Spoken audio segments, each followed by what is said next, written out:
So it's no secret that certain UFC fighters will get special treatment from the UFC.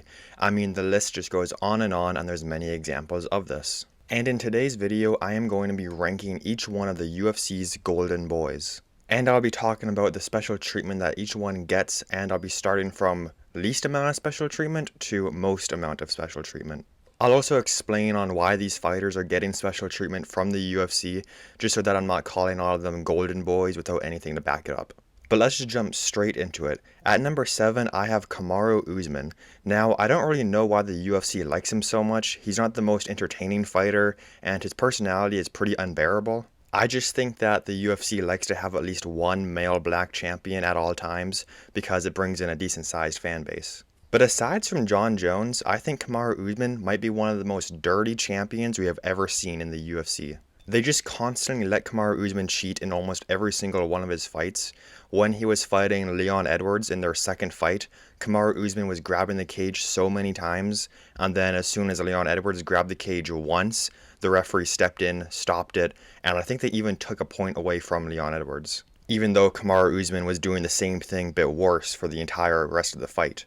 The list just kind of goes on and on with how Kamaru Usman will cheat in his fights. He fakes eye pokes, he wears his shorts higher up on his waist, so then if he gets hit with a good body shot, he can pretend he got hit in the balls. He did this against Kobe Covington when they fought.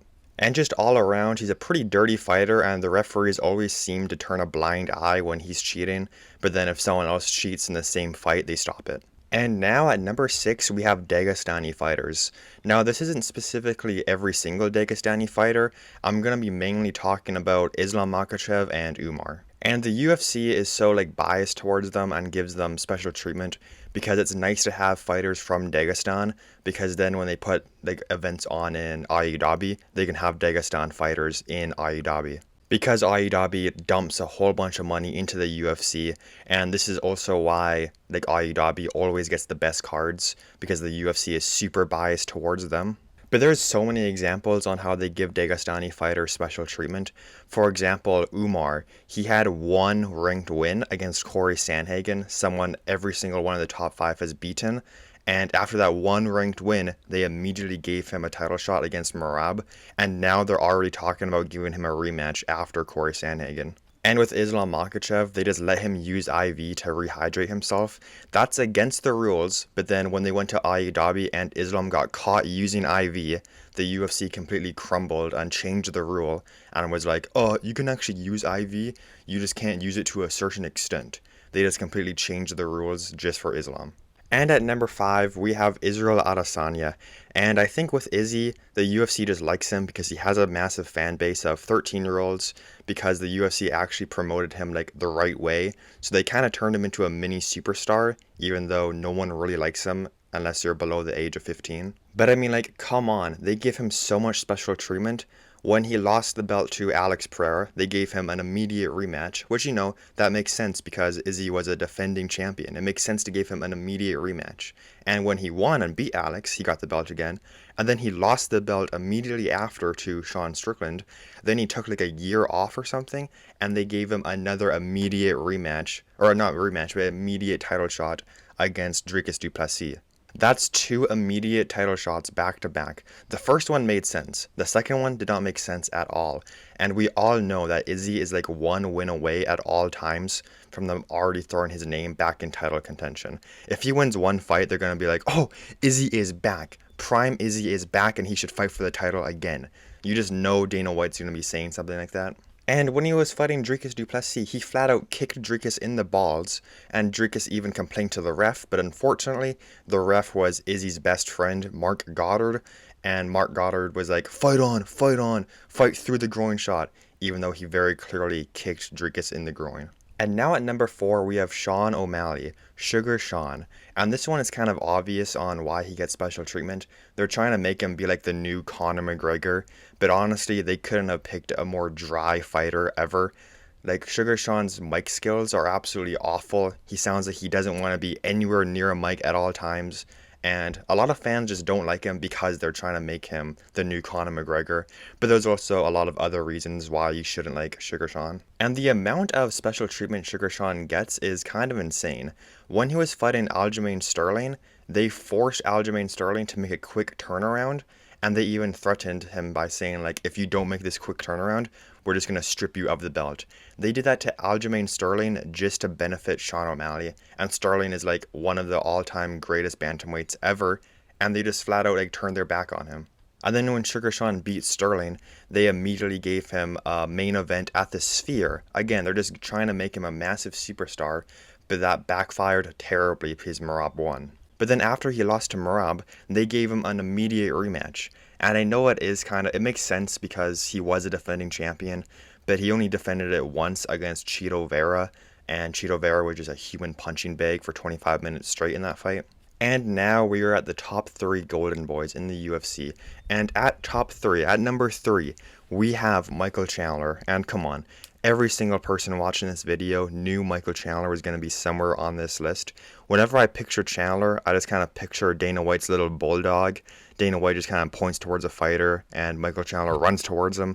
I think Michael Chandler would look perfect with one of those like dog collars that have like those spikes on them. I think that would fit him very well. And to a certain point, it does kind of make sense on why Michael Chandler gets so much special treatment. He's an extremely entertaining fighter.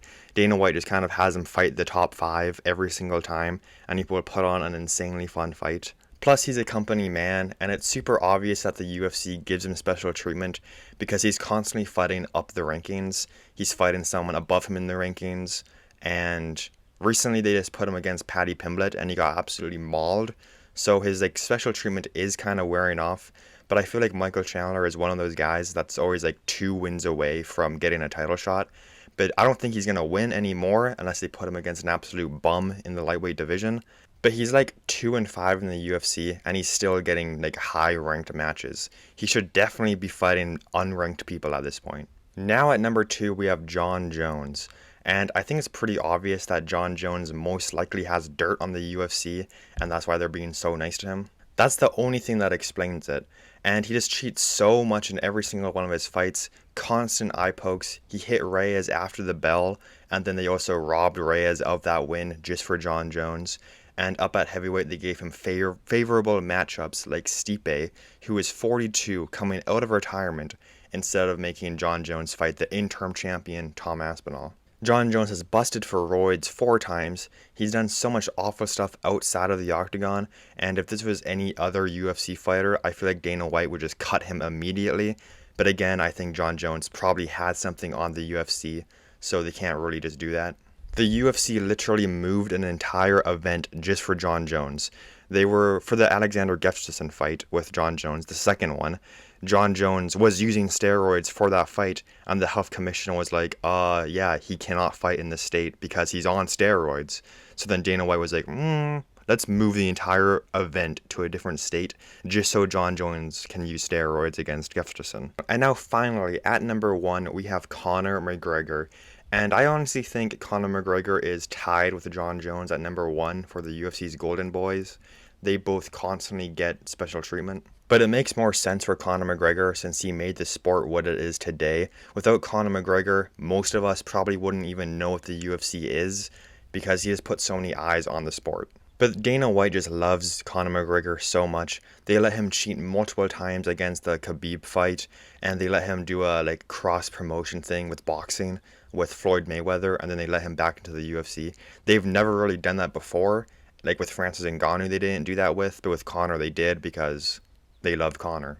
And even though there's a 100% chance that Conor McGregor never comes back to the UFC and fights, we all know that hypothetically if he did and won one fight, they would immediately give him a title shot. I just think Conor McGregor is like the perfect definition of the UFC's golden boy. Dana White loves him. He has a massive smile on his face whenever Conor McGregor is around. And if you just think about the UFC golden boys, Conor McGregor is the first person to pop inside your head. Prime Conor McGregor literally could have gotten away with absolutely anything at the time, but sadly he's not in his prime anymore and he never will be again. And that is going to be the very end of the video. If you've enjoyed it, please consider leaving a like and subscribing to the channel to see more content like this. And let me know what you guys think. Did I miss anyone? Did I say anyone's a golden boy when you don't think they are? Let me know in the comments down below.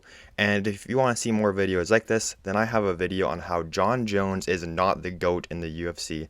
And again with Jon Jones, I have a video on how he's 100% been to a Diddy party. I know it's a very Jon Jones heavy week this week. But yeah, that's gonna be it. I'll see you guys in the next video. Goodbye.